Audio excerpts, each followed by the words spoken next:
Hello everyone, myself Dr. Amit Kamte. I am a reproductive medicine consultant and obstetrician from Pune. आज हम जानेंगे travelling safe है क्या pregnancy में, हम प्रेगनेंसी में ट्रैवल कर सकते हैं क्या। बहुत बार ऐसे प्रश्न पूछे जाते हैं कि ट्रैवलिंग से अबॉर्शन होता है क्या। हमने बहुत माएँ बोलती है कि हमने मेरी बेटी को घर लेके आए, हमने ट्रैवलिंग कराया, इससे हमारे बेटी का बच्चा गिर गया क्या। तो आपको ये जानना ज़रूरी है कि ये बात सरासर गलत है। ट्रैवलिंग से अबॉर्शंस नहीं होते। बच्चा कुछ पेड़ पे लटका हुआ आम नहीं है कि जिसको हिलाओ और गिर गया। बच्चे के बाजू में गर्भजल रहता है, बच्चे के बाजू में मेम्ब्रेन्स रहती है। Nature has its own protection mechanism for baby. So आपको ये ज़रूर ध्यान में रखना चाहिए कि ट्रैवलिंग से अबॉर्शन होने की संभावना नहीं है, लेकिन ट्रैवलिंग से प्रीटर्म लेबर होने के संभावना रेयरली हो सकते हैं। जनरली हमारे ओपीडी में बार बार पूछा जाता है, सर हम ट्रैवल कब कर सकते हैं, हमें ट्रैवलिंग के टाइम क्या प्रिकॉशन लेने चाहिए, हम किससे ट्रैवल कर सकते हैं। तो ये सवालों के जवाब आज हम जानेंगे। जनरली ट्रैवलिंग पहले 3 महीनों में और आखिर के 3 महीनों में नहीं करना चाहिए। Safest time to travel is 14 weeks to 28 weeks. Generally बीच के 3 महीनों में सेकंड ट्राइमेस्टर में ट्रैवलिंग करना सेफ रहता है। फिर भी आप मैक्सिमम 35 वीक्स तक भी ट्रैवल कर सकते हो, provided you are not in high risk to travel. तो हम देखेंगे हम ट्रैवल कैसे कर सकते हैं। अभी ट्रैवल करने के 3 मोड हैं। एक तो बाय रोड जा सकते हो विथ कार, दूसरा है ट्रेन से जा सकते हो और तीसरा है प्लेन से जा सकते हैं। तो पहले हम देखेंगे रोड से ट्रैवलिंग के बारे में। जनरली आप रोड से ट्रैवलिंग करना चाहते हो तो कैसे कर सकते हो। तो जनरली जो आपको मैंने बताया safe time, generally in second trimester after 14 weeks you are allowed to travel by road. आपको रोड से जाना है तो उस टाइम पे आपको क्या प्रिकॉशन लेने हैं, कैसे गाड़ी चलाना है, ये भी इम्पोर्टेंट है। अगर आप रोड से ट्रैवल कर रहे हो तो प्लीज़ आप शॉर्टकट्स मत लो रोड में। Don't take inner routes, road में गड्ढे हो ऐसे रोड से ट्रैवलिंग प्लीज़ अवॉइड करें।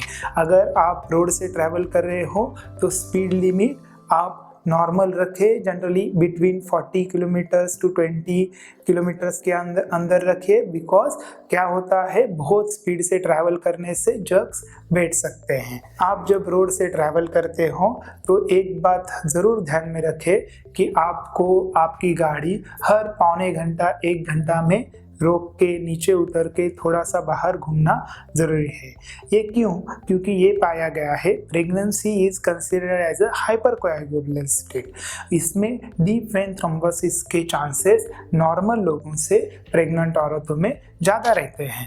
ये डीप वेन थ्रोम्बोसिस यानी क्या, इसमें ना पैर के नसों में गुठलियाँ होती है और ये गुठलियाँ खून की गुठलियाँ रहती है जो आगे ट्रैवल करके हार्ट में जाती है, नहीं तो ब्रेन में जाती है। हार्ट में जाके अटैक कर सकती है, ब्रेन में जाके स्ट्रोक कर सकती है। तो इसलिए ये हमें ट्रैवलिंग के टाइम पे बीच बीच में गाड़ी रोकना ज़रूरी है। इसलिए प्रेग्नेंट औरतों को स्पेशली ये कहा जाता है कि ट्रैवलिंग जब कर रहे हो तो बीच बीच में पौना 1 घंटे में थोड़ा सा वॉकिंग कर लो, गाड़ी रुका के थोड़ा सा पैर के एक्सरसाइज करिए, पैर आगे पीछे करिए। तीसरी बात है कि आपको पानी बहुत ज़्यादा पीना है ऐसे टाइम पे। आपको बीच बीच में थोड़ा सा खाना भी खाना है और आपके मेडिसिन स्किप नहीं करने हैं। दूसरा मोड ऑफ ट्रैवल है बाय ट्रेन। ट्रेन में जनरली हमें पाया है कि ट्रेन में हमें थोड़ा सा दिक्कत कम रहती है। आप फर्स्ट ट्राइमेस्टर में भी विथ ड्यू रिस्क और लास्ट ट्राइमेस्टर में भी विथ ड्यू रिस्क ट्रैवल कर सकते हो।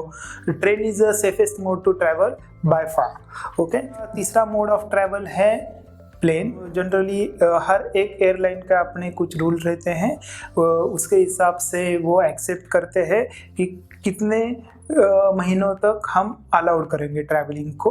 Generally third trimester after 36 weeks generally none of the travel companies, aeroplane travel companies allowed you to travel. जो हमने देखा गया है कि सेफेस्ट भी 35 टू 36 वीक्स तक ही ट्रैवलिंग सेफ है।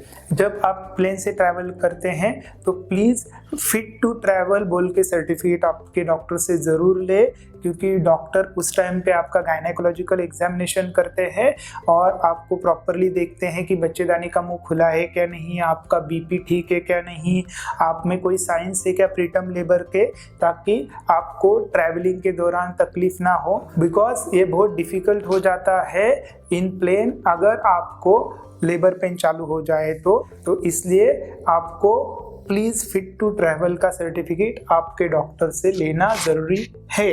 ओके। दूसरी बात है कि आपको intercontinental travelling more than 5000 altitude, ये 50,000 अल्टीट्यूड, ये थोड़ा सा अवॉइड करना है, specially in first and second trimester. Why? Because generally ये जो हाई अल्टीट्यूड के फ्लाइट्स रहते हैं उसमें सन रेडिएशंस को एक्सपोजर होने की संभावना ज़्यादा रहती है और रेयरली आपको बेबी को उस रेडिएशंस के हज़ार्ड्स हो सकते हैं। अब हम जानेंगे कि ट्रैवलिंग के टाइम हमें क्या प्रिकॉशंस लेना है।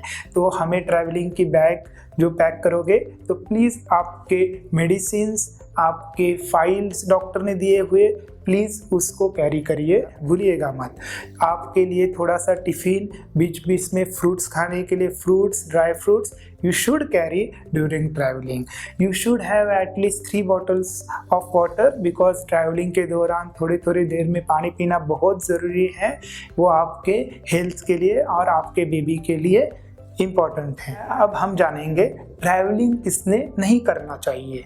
जनरली जो प्रेग्नेंट औरत है जिनको बोला है कि आप हाई रिस्क फॉर प्रेगनेंसी हो, आपको बीपी की बीमारी है, आपका प्लासेंटा वार नीचे है, आपको पेट में दर्द है, प्रीटर्म लेबर में गए हो, गर्भथैली के मुंह को, बच्चेदानी के मुंह को टाका डाला हुआ है, ऐसे औरतों ने जनरली ट्रैवल नहीं करना चाहिए। जिस औरतों को लग रहा है कि हाँ मुझे तो ट्रैवल करना है लेकिन फिर भी अभी मुझे कमर में हल्का दर्द हो रहा है, मेरे पेट में कॉन्ट्रैक्शंस हो रहे हैं, आंख पे पेशाब जैसा पानी जा रहा है, खून जैसा लाल जा रहा है, तो प्लीज़ ट्रैवल मत कीजिए। आपको आपके डॉक्टर से मिलके उसकी ट्रीटमेंट करवानी ज़्यादा ज़रूरी है रादर दैन ट्रैवलिंग। आपको ट्रैवलिंग इन प्रेगनेंसी के बारे में और कुछ क्वेश्चन पूछने होंगे तो प्लीज़ कमेंट बॉक्स में पूछ सकते हो, नहीं तो हमें मेल कर सकते हो। We are glad to inform you.